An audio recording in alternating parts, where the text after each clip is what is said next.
All right, thank you, Ermin. Our third speaker is Ali Dabaje, who is a researcher at the Center for Strategic and International Studies, and will be speaking on the topic of democratic safeguards in Islamic political thought, Shaykh Muḥammad Mahdī Shams.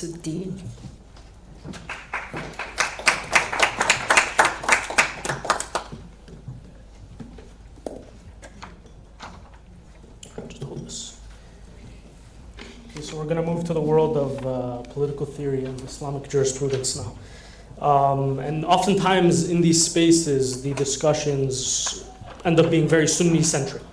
And when Shi'ism, Shia Islam is discussed, Shi'i jurisprudence is discussed, it always ends up being through the lens of Iran, through the lens of Khomeini's model of Velayat-e, the guardianship of the jurist.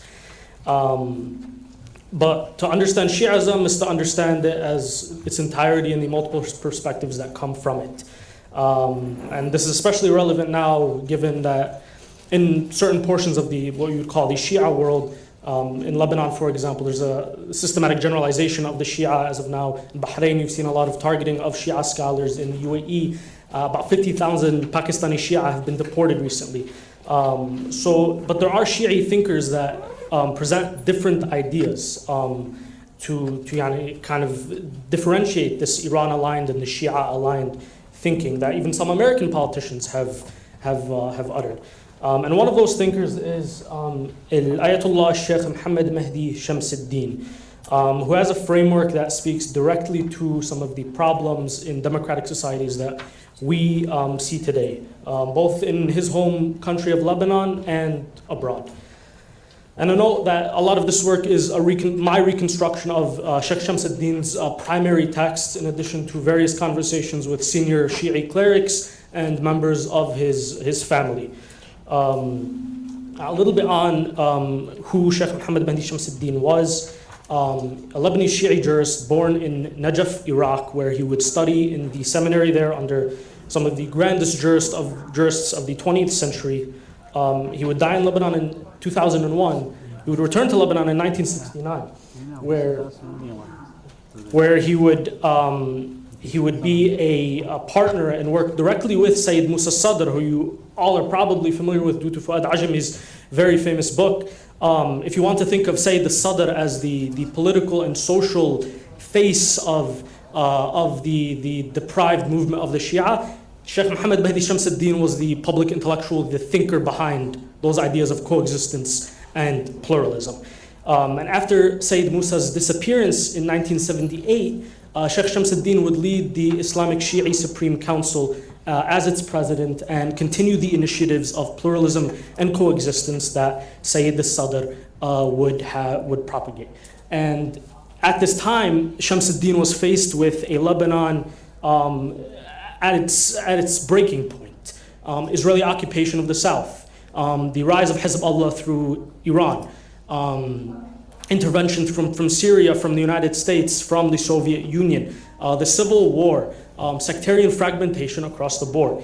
And Shamsuddin, as the thinker, as the jurist, the mujtahid that he was, would ask a question in this context. How do you build a political community in such a fragmented society? And the first question he would ask to address that is, where does the Muslim citizen, where does their political commitment lie?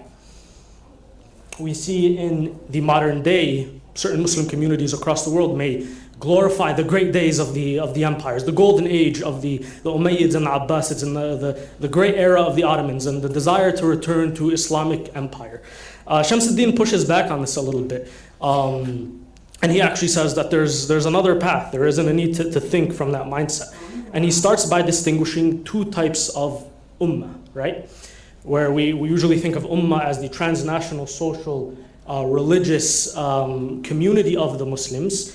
But he also says that there's the political ummah, the dawla, right? What we think of as the modern nation state. And he actually sources this back to what I believe was mentioned earlier today, the Charter of Medina, the Prophet's, the foundational constitutional document in Islam, where the Prophet says that the Jews of the tribe of Auf are an ummah alongside the Muslims. And this term alongside, Shaykh Muḥammad Mahdī Shams, among others, take this term alongside to mean that the Muslims and the Jews of Medina at the time were one ummah. And this can't refer to the religious broader ummah, right? This refers to the political project that they were building at the time, this political project of pluralism and coexistence. And through his analysis of Islamic political history, which he divides into 3 periods, the final period being the fall of the Ottoman Empire, he says Muslims have always been committed to the state. And there's no need to rethink this, that he even goes as far as saying that the state is a second religion for the Muslims. A big deal coming from a senior cleric that is well recognized in his circles. And then the question becomes, what type of government do you build? You're committed to the state, right? What kind of state are you looking at? He argues for what he and many of others have called Dawla al-Madaniyah, the civil state. He pushes back against secularism. He says this is not secularism. It's a system that doesn't exclude religion from public life. It just refuses to have any single religion be the governing power of public life. Religion is empowered, but ultimately he advocates for a democratie al-adadiyya, right? Pluralistic numeric democracy, a parliamentary republic. And the jurisprudential foundation for both of these, al-Dawla al-Madaniyya wal-Demokratiya al-Adadiyya, is what he coins Wilayat al-Umma ala nafsiha, which is a direct countermodel to Sayyid al-Khomeini's Wilayat al-Faqih, Wilayat al-Umma ala nafsiha, the guardianship of the Ummah upon itself. And from that name, basically, you can understand it as a form of democracy, shura, as we've been saying. He sources it from the Quran, from the community of Medina. And he builds this with 2 dimensions of citizenship. The vertical, which is very intuitive, the relationship from the citizen to the state, as we think of a social contract. And he grounds this within Imam Ali's letter to Malik al-Ashtar, a widely cited Shi'i document of just governance and how a ruler should lead their people. And he extracts various principles for rulership. That's where the famous quote, people are of 2 kinds, either your brother in faith or your equal in humanity. But more interestingly and more foundational to Shams ad-Din's political thought is the horizontal dimension of citizenship, which is the relationship between citizens. The dimension that is usually ignored is what he says, and it comes in two stages. The stage of integration, al-indimaj, active engagement, and then the deeper stage, belonging, al-intima, which is when you get to the point of treating other citizens' interests as your own.